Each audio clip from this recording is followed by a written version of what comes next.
Okay, so we got a pretty busy day, lots of hustling to do. First things first, meeting with JV at our Starbucks up here, and I'm gonna spend some time down here in this our downtown in White Plains. I need to get some B-roll for some ministry videos that I'll be doing soon. So do some video shooting, some coffee, some hanging out with JV, and kind of make a morning of it.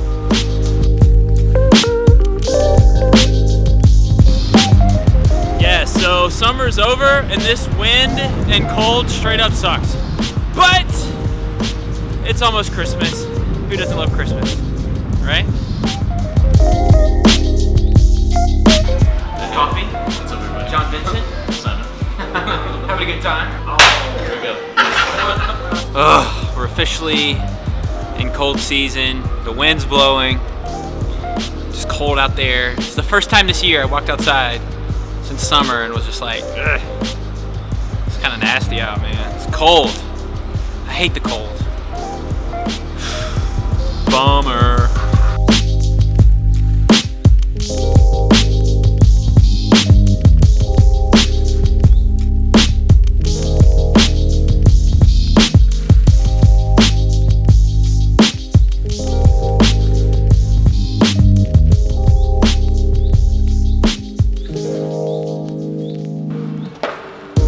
Today, let's talk about how to get hired on at a church.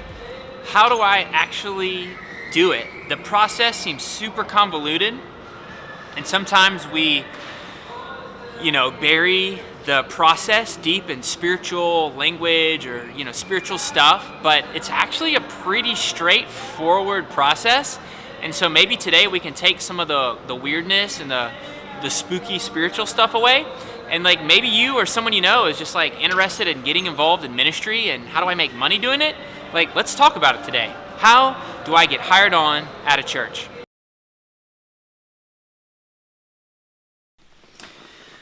All right, so it appears that everything that I'd shot past what I've already recorded somehow wound up a hurricane ended up descending on me, and so all that audio is totally ruined, and I can't use any of the rest of the footage today, which is cool because it's given me actually a little extra time to think through this whole thing, and so I've got kind of a concise way to look at this, but I do need to be a little more honest and say that when we talk about ministry, we talk about making a move into doing it as a vocation.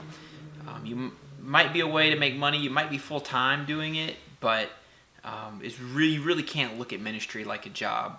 It truly is a calling, and it truly is something that if God doesn't open up, prepare a way for you, and invite you into, it probably would be pretty miserable doing this if it's not like God's will, God's plan for your life. So I don't want to be too flippant with the way that I'm talking about this, but there are people that are called to full-time, all the eggs in the ministry basket, but could make money elsewhere, or money is a little easier to secure, and so a lot of people avoid this whole plunge into ministry because just the finances they're not promised, and so it can be a little scary, and a lot of guys make hand over fist what they could make in church ministry, so people don't consider it. But I think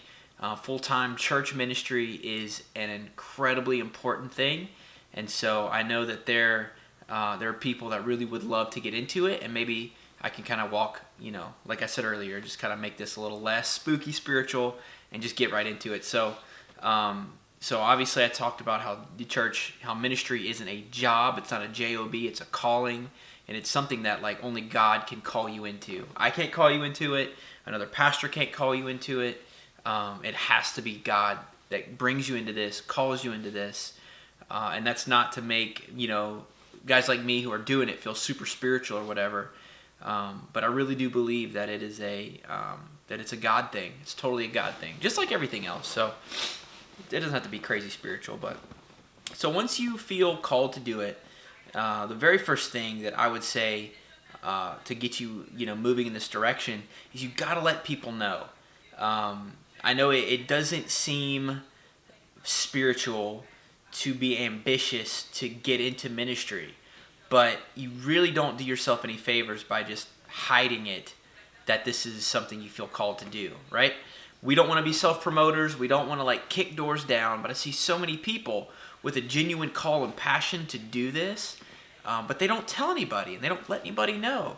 And so it's not that you have to like go quit your job tomorrow and sell everything you have and just, start a GoFundMe on Facebook. How am I going to survive and pay for my life? Is because I'm called to ministry. Like, you don't have to do that, but like you got to tell people. You need to tell the people you love. You need to tell your friends, because first they can be like a sounding board for you. And if you tell people that you feel called to ministry and this is something you want to pursue, and everybody's all like, "Yeah, dude, could be good, maybe so." Like, you might want to look into that. But if you tell people, "Hey, I feel maybe I want to pursue ministry," and you get a resounding "Yes, that's amazing, you should do it," then maybe that's something you should check out, But you got to tell people. And another reason you've got to let people know that you're called to this is because in the church, so on the reciprocal end, so my end, I'm constantly looking for guys to raise up, to pour into, to give responsibility to,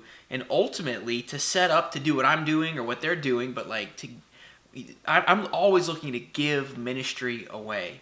And if I know that somebody has a passion for it or feels called to it, and I hear them talking about it, I'm just going to be, it's going to be like white on rice. Like, I'm going to be all over them. And so it's a very practical way. Man, if you feel called to do this and this is stirred up in you, talk to people about it. Let people know. Let your pastors know. Let your ministry leaders know. I'm called to do ministry. I don't know what it looks like. I don't know what I've got to do to do it, but like, let them know. There's nothing unspiritual about like talking about the thing you feel called to do. And so the second thing I would say, and I know this is going long, so I'm going to speed it up. The second thing, if you feel called to ministry and you feel called to pursue it, you've got to make room for it in your life. And the odds are you're going to be serving and helping and doing ministry long before it becomes a full-time gig.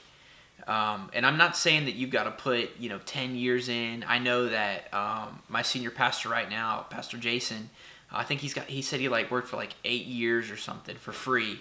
I don't want to like misquote him, but like this huge long amount of time. And he'll tell you like that doesn't have to be everybody's story. But I know for me, like I did it as a volunteer and served in a young adults ministry, and then even as like my first like official paid, I was actually getting money to do ministry, which was crazy. I think I was making like a couple $100 a week, and I was sleeping on my friend's floor, and I had to like subsidize my income. So the odds are that you're not going to start just making a full-time salary that you're going to be able to support yourself. Like it was definitely a process for me, and most people it looks like it is a process, but you pursue it. And disclaimer, no one gets into ministry because there's a lot of money to be made. Like, if you know anything about it, like you're not doing ministry to get rich, right? So there has to be a desire to do it without expecting to get paid to do it. And there's gonna be a season of time where you're going at it and you're serving and you're like, man, I really would like to get paid to do this. I would love to do this like full time or whatever. And so that's all stuff you got to navigate. But two, like, you got to make time to do it. And so what that means is that like you've got to make space in your life to do ministry. And so I know that like not every career path and every job allows you to be available, to be of like dependable because of your schedule. But on this side of it, like, the more I know somebody can be there and has their life kind of set up where they can do ministry on the regular, those people just get because they're available and they're able to get to do it. And not that like if you're in a situation where you obviously you cannot be available, like God is bigger than my little 3-step process here, but it does take a little bit of like, I'm gonna put myself in these places where I know I'm called to, I heard a saying, it's not about being at the right place at the right time. It's about being at the right place long enough. And so like if I'm called to ministry, I just need to be doing it. And obviously you have to trust God. Obviously there's faith, and you're constantly communicating to your leaders, I want to do this for a living, but you got to serve, and you got to show up, and you got to be there. And it might mean sacrifices, and it might mean making it a priority in your life. And it can be dirty, not dirty, but it can be like a little like there could be friction, right? Because you're like, dude, I'm like poor, and I want to move forward in my life, but I'm called to this, and it's usually kind of a messy process. But at the end of the day, if you're called to do ministry, you've got to do ministry, and you've got to expect to do it before you're going to get paid for it. I mean, I know there's got to be somebody that graduated from a ministry school and just went boom straight full time in and has never served a day in their life for free. But those stories are going to be few and far between. And finally, I would say the last thing, which is not the least important thing, but there is some credentialing processes that are good. Can you be a minister, a pastor, whatever, fill in the blank, without being credentialed? Yeah, you totally can. It's up to the discretion of the church, usually that's hiring you, and the board or the pastor that's hiring you.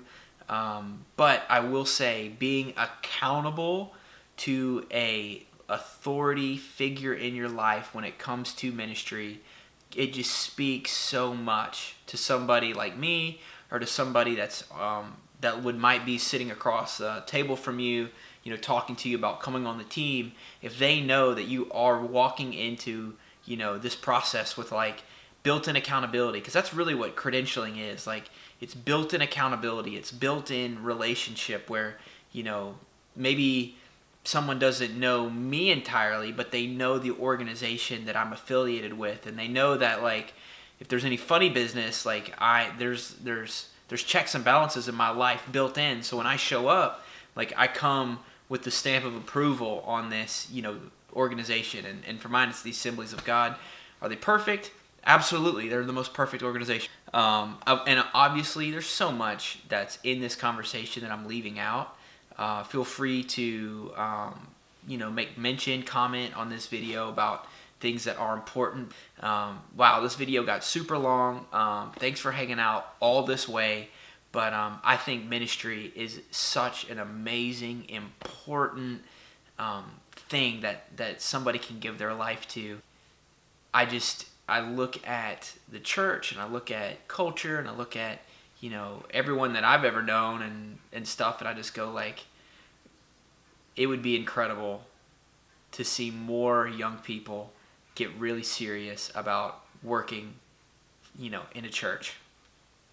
I think the best days of the church aren't behind us. I think that there's so much stuff that we can look forward to going forward, but like, I'm praying and looking and trying to pinpoint people that could have this spark to do something, to work in the church. And I'm not saying it's the most important thing, but to me it is, to me, like, if you said, man, would you want to be the president of the United States or, be a church minister right now, being the president of the United States would be like a demotion to me, because I know that this is what God's called me to do. So something to think about.